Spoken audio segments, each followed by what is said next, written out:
Para napi yang menyadari keadaan ini segera berusaha untuk melarikan diri. Kekacauan benar-benar tergambar jelas di momen ini. Dan di waktu yang sama,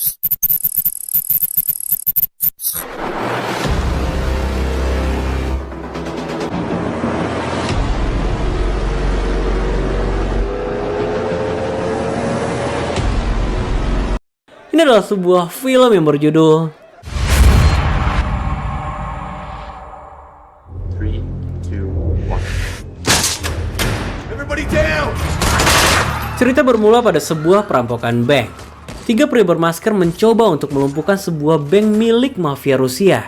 Meskipun hanya bertiga, mereka bisa take kontrol seluruh bank itu dengan mudah. Karena pada dasarnya, mereka bukanlah orang sembarangan. Setelah mendapat akses menuju ruang berangkas, beberapa dokumen segera diamankan. Karena ternyata, uang bukanlah tujuan dalam perampokan ini. Di sini kita masih belum dikasih tahu tujuan dari semua ini. Yang pasti, selangkah sebelum mereka melarikan diri, polisi telah mengelilingi bank itu. Kejar-kejaran pun terjadi di sini. 2 orang dari mereka berhasil tertangkap. Kini tersisa 1 perampok terakhir. Perampok yang tampaknya adalah pimpinan dari mereka. 3 orang polisi mengejarnya hingga sampai ke gedung parkir. Tapi semua nggak semudah itu. Karena 2 di antara mereka dengan mudah dilumpuhkan oleh perampok itu. Untungnya polisi terakhir datang di waktu yang tepat. Surprise-nya, polisi itu mengenali perampok ini. Jack? Ya, perampok itu bernama Jack Stone. Dia adalah mantan polisi militer. Dokumen rahasia yang dia curi dikirimkan pada seseorang. Belum diketahui tentang apa dokumen itu. Karena setelah momen ini, Jack pun menyerahkan diri pada polisi. Atas kasus ini, Jack ditempatkan pada penjara kelas berat. Penjara yang dilengkapi dengan pengamanan super. Sensor dan kamera tertanam di mana-mana. Bahkan sipirnya menggunakan equipment lengkap. Tapi tampaknya, Jack telah diawasi sejak awal nih teman-teman. Dia seperti telah dikontrol. Ya, sepertinya dia adalah pesanan seseorang. Karena ancaman kini nggak hanya berasal dari napi senior, tapi juga dari para sipir. Sesampainya di ruang tahanan, mereka disambut oleh para senior dengan riang. Ini lebih ke arah sambutan haus ya, karena nggak satu pun tatapan friendly yang terlihat di tempat itu. Pada jam makan siang, sekelompok napi Rusia mendatangi para tahanan baru. Dengan halus dia mengatakan bahwa mereka harus membayar uang keamanan per minggunya. Mendengar ancaman pemuda ini tentu membuat mereka tertawa. Karena mereka nggak merasa butuh perlindungan apapun. Hingga akhirnya, kini pemuda itu pun mendatangi Jack. Tapi sebelum memperkenalkan diri,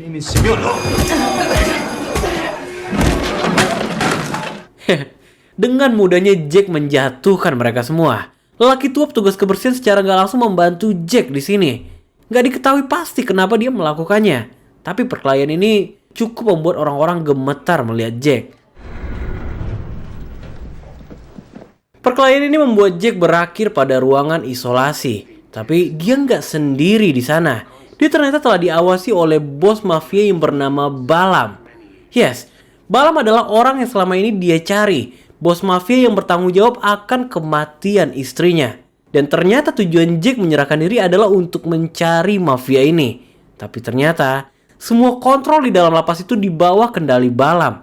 Dan dia memastikan bahwa Jack akan berakhir sama seperti istrinya.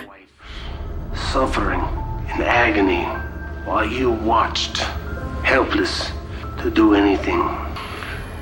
You and I, we are at war. Kita berpindah pada seorang wanita yang menerima dokumen rahasia tempo hari. Sampai hari ini, dia masih mempelajari semuanya. Karena ternyata banyak hal yang dia nggak ketahui nih teman-teman. Wanita itu bernama Teresa, yang dimana dia adalah seorang reporter independen.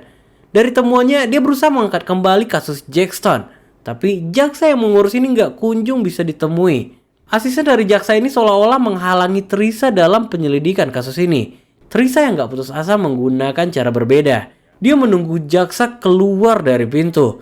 Gak seperti asistennya, sang jaksa menerima diskusi ini dengan senang hati. Teresa mengungkap bahwa dia melihat ada kejanggalan dalam birokrasi penjara. Hukuman dan penempatan narapidana seperti telah diatur oleh seseorang. Meski Teresa mengaku memiliki bukti, Tapi jaksa seperti berusaha menghindari percakapan ini nih teman-teman. I just want to make sure I understand everything before I present the evidence. Let me know if there's anything I can do to help. Will do. Di malam itu, petugas seperti telah bekerja sama dalam upaya penyekapan. 3 orang asing masuk ke dalam sel untuk melakukan penyerangan pada Jack. Tapi Jack menyadari ini. Tampak kesulitan Jack berhasil menjatuhkan mereka semua. Saking mudahnya, bahkan rekan sekamarnya nggak terbangun karena perkelahian ini. Di keesokan harinya, Trisha mendatangi Jack ke penjara. Ternyata, Trisha nggak mengetahui kalau Jack lah yang mengirim dokumen itu kepadanya. Jack sengaja memilihnya untuk mengungkap rahasia ini. Nggak ada detail yang diberikan, karena dokumen itu telah memberikan semuanya.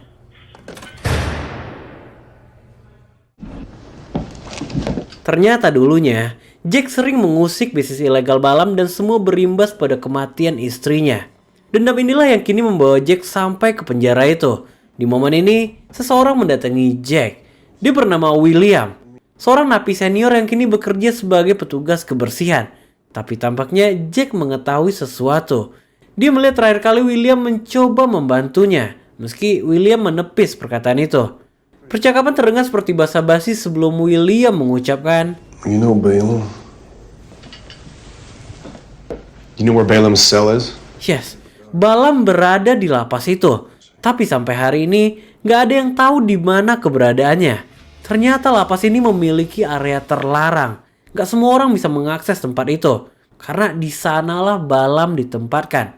Tempat yang sama sekali nggak terlihat seperti penjara. Karena di dalam sana, dia juga menjalankan bisnis narkobanya. Di dalam lapas ini nggak hanya terdapat narapidana pria. Tahanan wanita di sini juga nggak kalah kejamnya. Dan wanita yang paling ditakuti di sini bernama Alena. Karena dia berada di dalam sana juga tampaknya membawa sebuah misi rahasia. Hari itu dia sengaja menghajar anak buah Balaam agar bisa bertemu dengan bos mafia itu. Shut your face.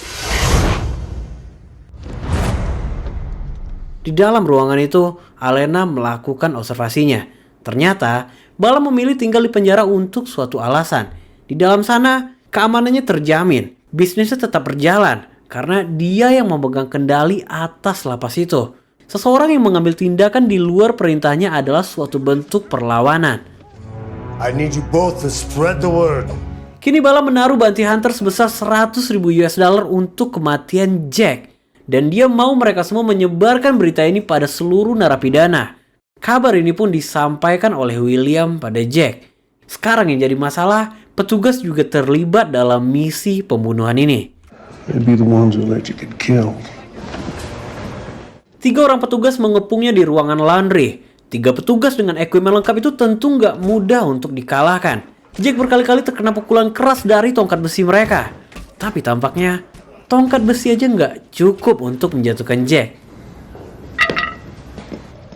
Sesaat sebelum meninggalkan ruangan laundry itu, songkok manusia ternyata telah menunggunya. Jack nggak berusaha untuk fight di sini. Dia hanya memberikan pengertian bahwa uang 100.000 dolar nggak worth it jika dibandingkan dengan jumlah total mereka. Is $11,000 worth of fractured skull? Shards of your nose stuffed up into your brain.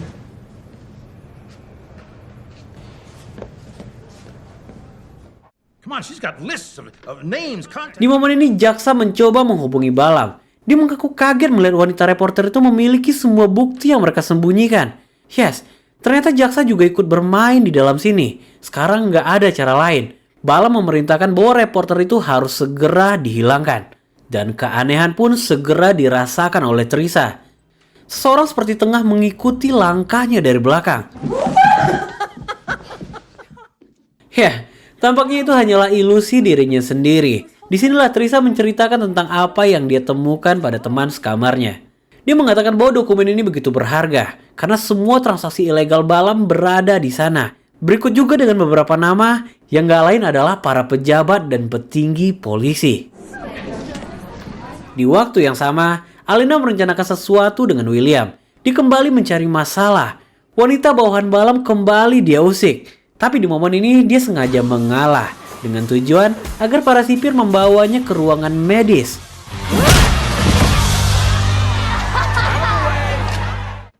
Setelah berpura-pura pingsan selama beberapa menit, Alena pun menjalankan aksi sebenarnya. Ruangan medis gak memiliki keamanan seperti di sel, jadi dia bisa memanfaatkan celah di momen ini. Sejauh ini masih belum diketahui apa tujuan sebenarnya, tapi yang pasti dia mencoba masuk ke dalam plafon saluran udara. Alena mencatat denda setiap ruangan yang ada di lapas itu. Semua dilakukan dengan sangat hati-hati. Tapi sialnya, persis saat dia ingin kembali ke ruangan medis, perawat telah terlebih dahulu sampai di sana. Excuse me, doctor. Untungnya William berada di sana dan segera membantu untuk mengalihkan wanita itu, sehingga Alena bisa berhasil kembali masuk tanpa meninggalkan kecurigaan.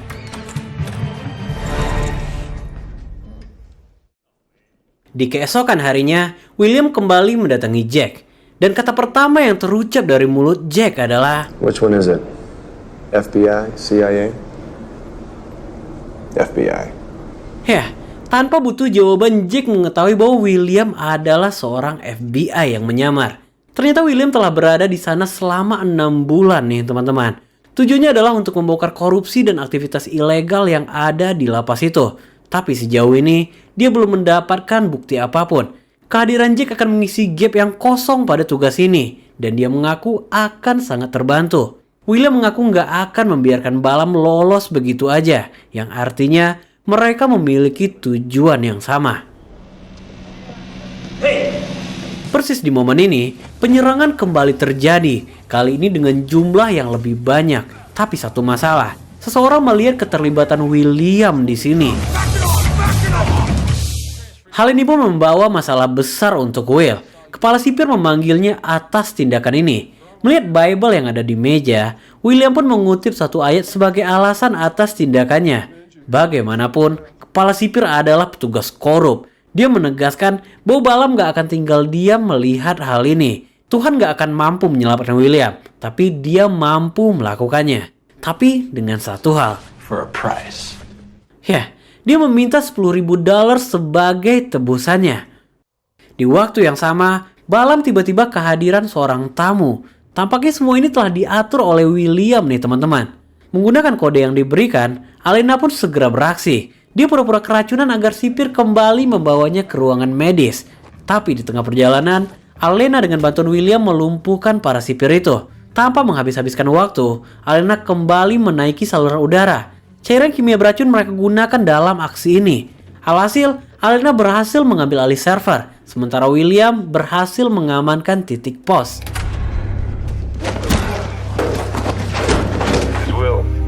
Cleaner friend. Kini, menggunakan komunikasi 3 arah, mereka siap untuk menjebak Balam. Untuk mengelabui penjaga, seragam sipir mereka gunakan. Tapi sialnya, sipir petugas server kembali ke ruangan karena kuncinya ketinggalan. Masalah pun dimulai di sini. Karena nggak berselang beberapa lama, kepala lapas datang dan membuka pintu itu menggunakan kunci cadangannya. Initiate lockdown protocol. No one in or out. What's going on? Come on! Open up, come on! Semua menjadi kacau balau. Mereka nggak lagi bisa memantau, sedangkan Jack terperangkap dalam satu blok. Sekarang nggak ada pilihan lain. Jack meminta William untuk membuka semua pintu. Teman sekamar Teresa mendapat telepon dari seseorang. This job's finally done.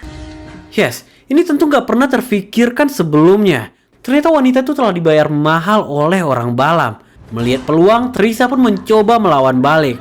Perkelahian terjadi di sini. Tapi sayangnya, wanita itu berhasil mendapatkan kembali pistolnya. Dan yang terjadi... FBI, Miss Sinclair.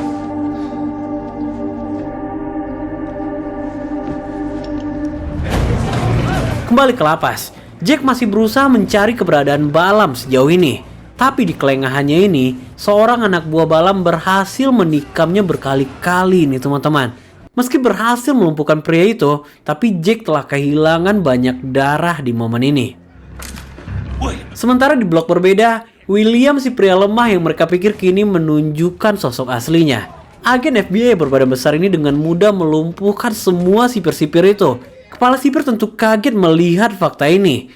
Tapi yang bisa dia lakukan kini hanyalah menangis. Whatever you need, come on. I do remember. Di tengah kondisi kritis ini, Jack mendengar teriakan Balam yang memanggil-manggil namanya. Ini seketika menghilangkan semua rasa sakit. dia berdiri dan segera mendatangi bos mafia itu.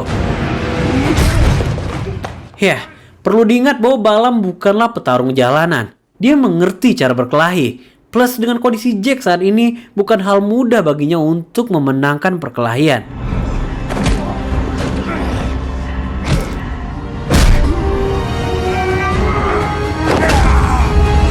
Bagaimanapun, kematian istrinya terus membayang di momen ini. Rasa sakit yang dirasakan mungkin gak sebanding dengan semua ini. Motivasi ini membuat Jack kembali bangun. Ya, belasan pukulan dilayangkan. Jack bahkan gak memberikan sedikit pun kesempatan. Dia memukul bos mafia itu hingga mati tak berbentuk.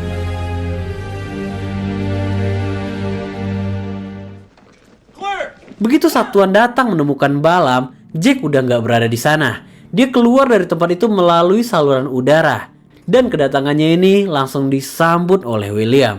William mengatakan bahwa Jack telah berhasil.